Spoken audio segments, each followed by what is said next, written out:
اللهم صل وسلم وبارك على سيدنا محمد وعلى آله وأصحابه أجمعين. السلام عليكم ورحمة الله وبركاته. اليوم عملنا الكبة وإن شاء الله يا رب تعجبكم، وتابعوا الفيديو للآخر عشان تشوف كل خطوات العمل. هدول تفريزات رمضان، إن شاء الله يجي علينا رمضان وانتوا هديانين البال. بسم الله وعلى بركة الله. اليوم بدنا نعمل كبة. غسلنا البرغل غسيل، حطينا المقادير 3 أكواب معياري أبيض وكوب أسمر. نحتاج بصلة كبيرة وبرش ليمون وفلفل أسود وزنجبيل وبهار كبة وملح، والدجاج 800 جرام. وبنحتاج مي عشان البرغل نرششه احنا بنشتغل فيه، ونشا 2 معلقة نشا، وإذا احتجنا نشا كمان بنحط واحنا بنعجن فيها عشان تكون متماسكة العجينة. وهلا بنرجع لكم واحنا بنطحن في الكبة.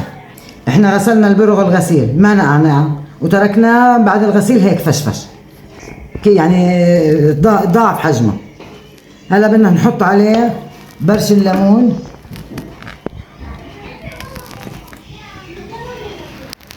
وبدنا نحط ملح وبهار الكبة، بدنا نحط فلفل اسود وزنجبيل ونخلطهم مع بعض. وبنحتاج مي عشان البرغل اذا كان ناشف نضلنا نضخه بخ بالمي واحنا بنطحن فيه. وهلا بدنا نبلش طحن الكبة. وهي 2 معلقة النشا كمان بدنا نحطهم عليهم ونخلطه كله هيك مع بعض، ونبلش هلا طحن في الماكينة الكبة. بنصير واحنا بنطحن بنحط دجاج وبصل وبنطحن. لما نخلص كل الكمية بنرجع نطحنهم كمان مرة أو مرتين حسب نعومة البرغل. العجينة كيف صارت.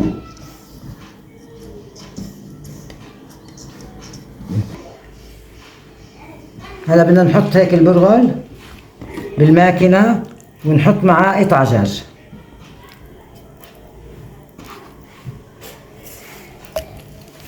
بدنا نشغل الماكينة.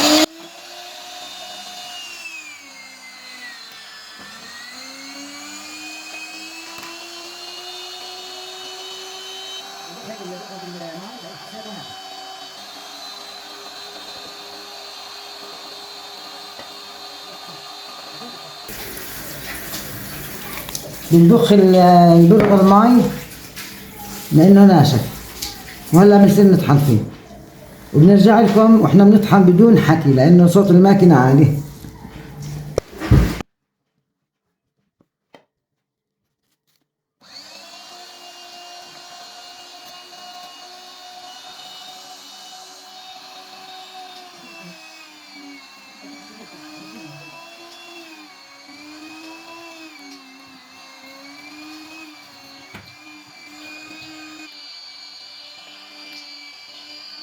هاي هيك بعد ما خلصنا طحن الكبة.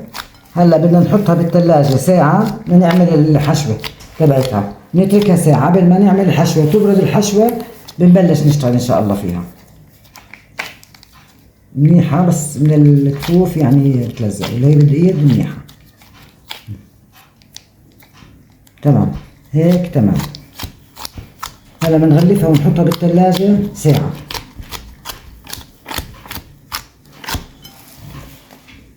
هلا بدنا نعمل حشوة الكبة. بدنا نحط زيت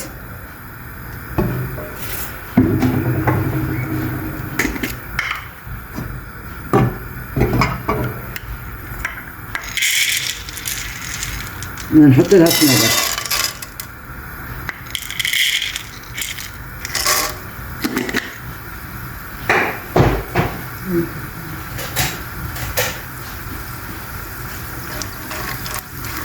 نقلب الصنوبر بالزيت بس ياخد لون. نحط البصل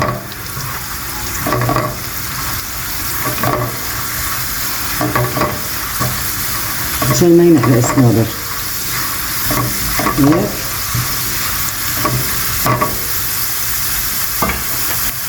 بنحط البصل. عملنا 3 بصلات وسط.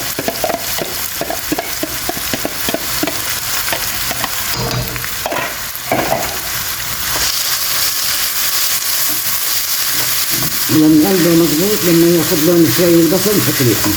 بتحطوها بالجوز يا بتحطوها للحشوة صنوبر حسب طبعا الرغبة، يا اما جوز عين الجمل، واللي ما بيقدر يعملها لحالها بدون اشياء عادي، يعني كل واحد حسب ما بيرغب.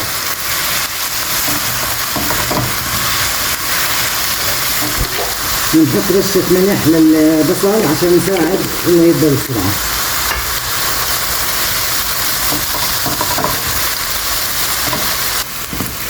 هلا بنحط اللحمة.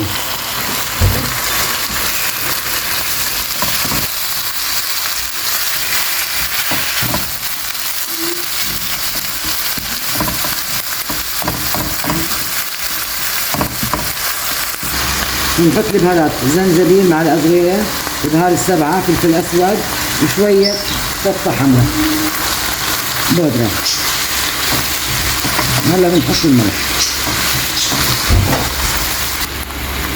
نحط ملح، حطينا معلقة، حطينا كمان شوي. بنحط هلا السماق، السماق هذا اختياري.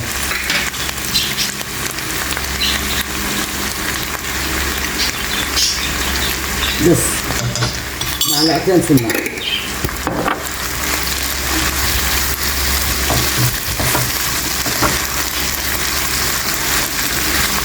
هاي بعد ما خلصنا طحن الكبة وظبطناها وملحناها وعملنا لها كل شيء تمام، حطيناها بالثلاجة لمدة ساعة وعملنا الخلطة تبعتها الحشوة، وهلا بدنا نيجي نشتغل فيها.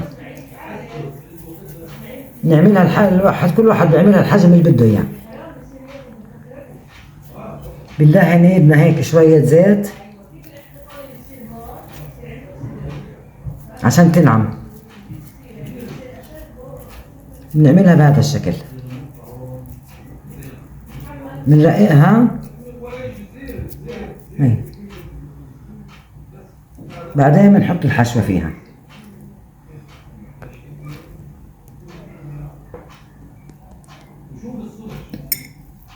بعدين بنعملها هيك، بنكبسها بهذا الشكل.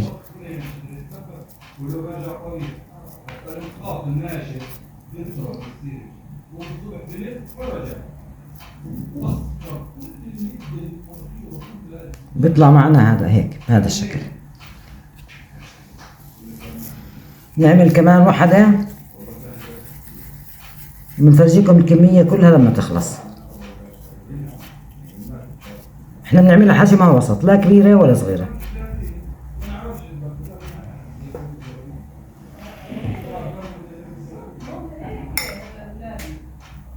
بنخلي بابها الحشوة بعيد عنها عشان تسكر.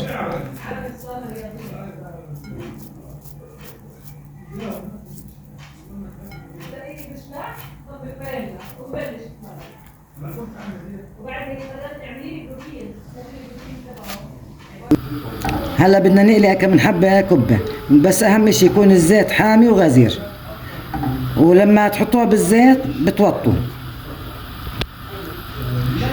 وما تحطوا حبات كتير في قلب الزيت عشان ما يبرد الزيت وعشان ياخدوا ريحتهم بالاستواء. حطينا واحدة نختبر الزيت، لقينا لسه بده شوي. هلا حمى الزيت، هلا بنحط كمان حبتين.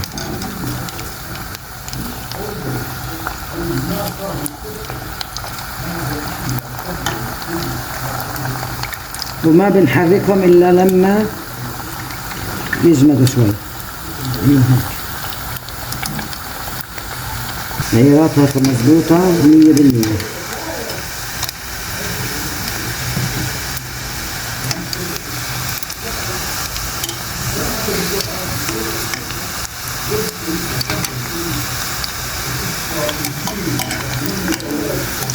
هيك خلصت كبتنا اللي عملناها، وان شاء الله يا رب تنال اعجابكم، وما تنسونا باللايك والاشتراك، والسلام عليكم ورحمة الله وبركاته.